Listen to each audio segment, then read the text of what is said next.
नमस्कार दोस्तों, feel relax YouTube channel में आप सभी दर्शकों का स्वागत एवं अभिनंदन है।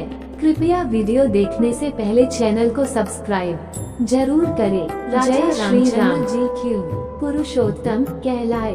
क्या कभी आपने सोचा है कि क्यों भगवान राम को पुरुषोत्तम कहा जाता है? आखिर ऐसा क्या खास था उनके जीवन में, उनके चरित्र में, जो उन्हें सबसे उत्तम पुरुष बनाता है? सोचिए, ऐसा क्या था जो उन्हें हर युग हर काल में आदर्श बना देता है।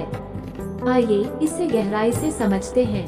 सत्य का पालन हर परिस्थिति में। भगवान राम का पूरा जीवन सत्य और धर्म पर आधारित था।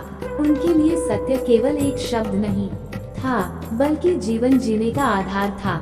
जब माता कैकेयी ने राजा दशरथ से 2 वरदान मांगे और राम को वनवास का आदेश मिला, तब क्या उन्होंने विरोध किया? नहीं, उन्होंने बिना किसी सवाल के, बिना किसी गुस्से के तुरंत वन जाने का निर्णय लिया। उन्होंने कहा, पिताजी का वचन मेरे लिए सबसे बड़ा धर्म है। सोचिए, क्या आज के समय में कोई ऐसा बेटा होगा जो राजपाट और सारी सुख सुविधाओं को छोड़कर 14 वर्षों का वनवास स्वीकार कर ले? पति के रूप में प्रेम और समर्पण की मूर्ति भगवान राम ने केवल राजा या पुत्र के रूप में ही नहीं, बल्कि पति के रूप में भी आदर्श प्रस्तुत किया।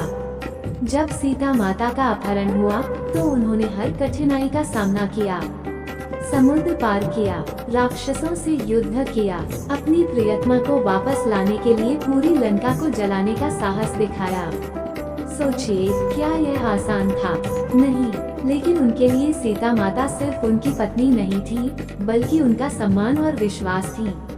यही कारण है कि वे प्रेम और समर्पण के प्रतीक माने जाते हैं। लेकिन क्या हुआ जब राज्य की प्रजा ने सीता माता की पवित्रता पर सवाल उठाए? ये वह पल था जिसने भगवान राम को सबसे कठिन परीक्षा में डाल दिया।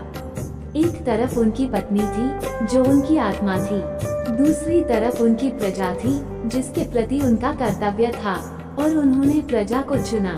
सोचिए, ये कैसा त्याग होगा? क्या कोई अपने व्यक्तिगत सुख के ऊपर समाज के सुख को रख सकता है? यही तो राम की महानता है। भाई के रूप में आदर्श संबंध। राम और लक्ष्मण का भाईचारा भी असाधारण था। लक्ष्मण ने अपनी पूरी जिंदगी राम के कर्तव्यों को निभाने में लगा दी, लेकिन इस रिश्ते का आधार राम का प्रेम और आदर था।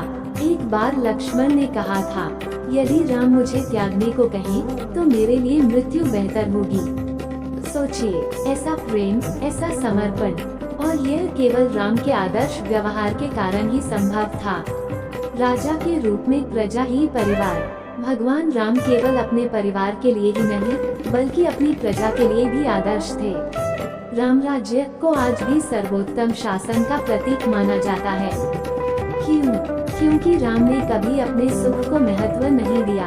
उनके लिए प्रजा ही सबसे बड़ी जिम्मेदारी थी। जब एक धोबी ने सीता माता पर सवाल उठाए, तो राम ने क्या किया? उन्होंने सीता माता को छोड़ने का निर्णय लिया।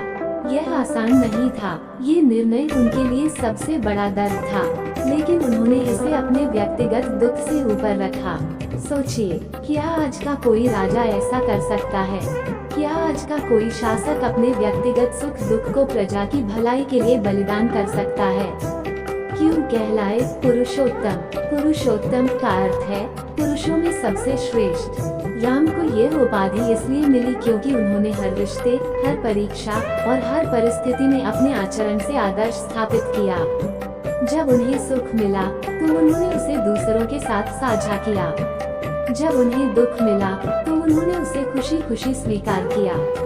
उन्होंने कभी धर्म और सत्य का मार्ग नहीं छोड़ा।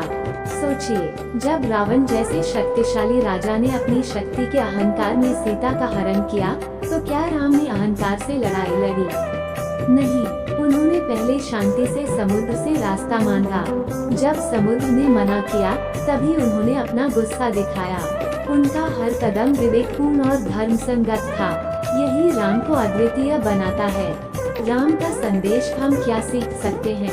भगवान राम का जीवन केवल एक कथा नहीं है, यह एक शिक्षा है, एक प्रेरणा है।